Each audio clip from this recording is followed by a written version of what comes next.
How to check Yahoo Mail storage. Hello everyone, welcome back to our channel.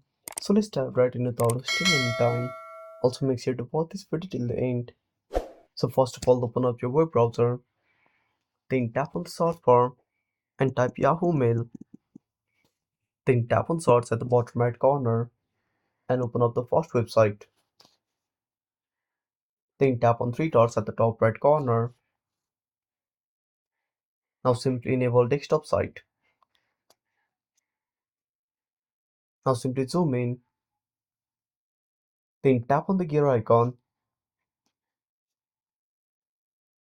Then tap on more settings. Again simply zoom in. Now at the bottom right corner or bottom left corner, you can find your storage. And that's it. Thanks for watching.